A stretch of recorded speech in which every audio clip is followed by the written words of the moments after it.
So it is vacation season. It is the week before Christmas. I think today is the 22nd of December, 2015. And I did not take the day off of vacation. I took the day off sick. Whole family has the disease, man. It's, sinus, upper respiratory. It's horrible. Save yourselves, just stay away. But I'd like to show everybody something that we did have go on here. It's the floor to my garage. So, Ellie's grandmother, Debbie, came over and helped Nat put everything together, and we had a whole bunch of donation stuff, and it all went. And I went ahead and donated my 20-year-old bicycle, too, because my balance is so bad nowadays, I can't ride a bicycle anyway, so there's no point in keeping it. But for the first time in a long time, I can actually get to my shelf. I can reach it. It's insane.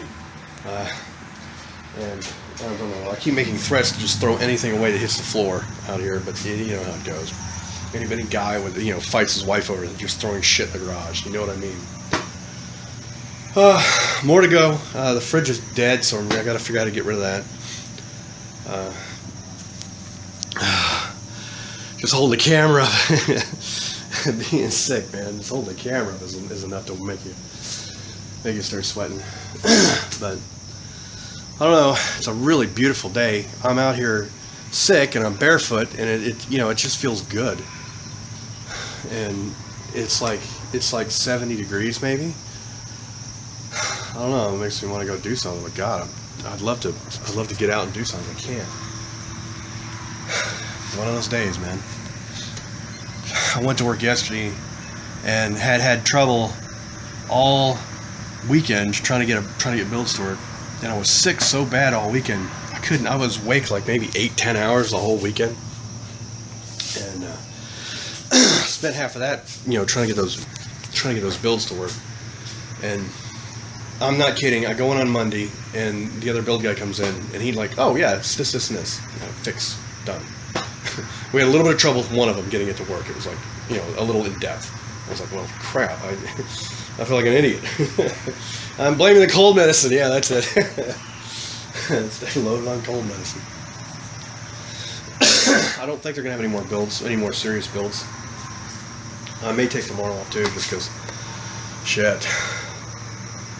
I mean, I'm gonna be down. We hadn't really planned on doing much this Christmas. We were supposed to go to my parents for dinner. That ain't happening because I'm not taking this disease over to my father. He's on dialysis, for God's sake. I'm not gonna make him sick. So we're stuck here. Mom may put a quarantine sign in the yard, man. This has gotten bad. But oh well, every little bit helps. I was thinking, I watched this guy on YouTube. He's a slingshot. He's the slingshot guy on YouTube. I'll see if I remember, I'll put a link in the description of this guy's channel. The guy's nuts. He makes all these cockamamie, he makes these beautiful hand slingshots.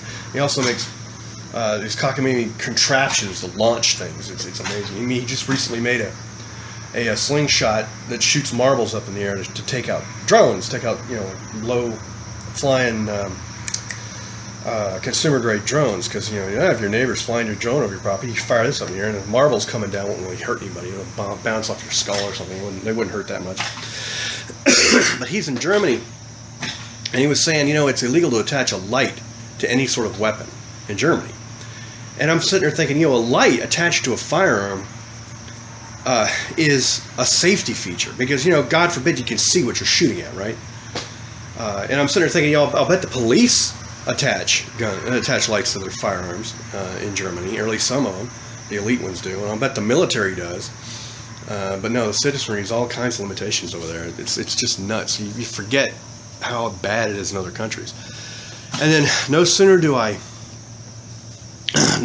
hear watch his video about him. He has to hold a light against. So he actually made a little groove at the bottom of his slingshot for the drones, so that he could hold a light next to it. So because you can't attach it, that's illegal. And I'm sitting there, and no sooner do I watch his video than I read an article about how gun sales are skyrocketing in Germany because of the rising crime rate, because of all the influx of immigration that they're having. And I talked to a friend of mine who moved to Germany, and he's like, what crime rate? You know, the people in Germany are being blocked from reading about the rising crime rate because they have control of their media differently than we do here. But I'm sitting here reading about, the crime rates going up. I'm looking at watching the numbers going. I'm sending this guy information.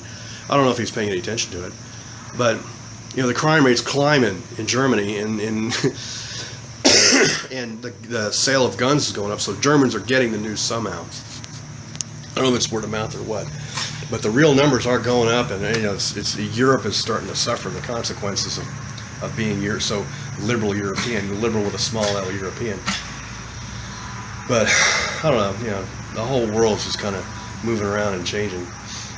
Things are leaving out. They're actually having to educate some of the immigrants. Oh, what country was it? It was Denmark.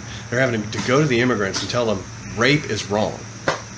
It's like, okay, seriously? And they're showing the pamphlets that they're having to show to them. In Europe, you can't just rape women.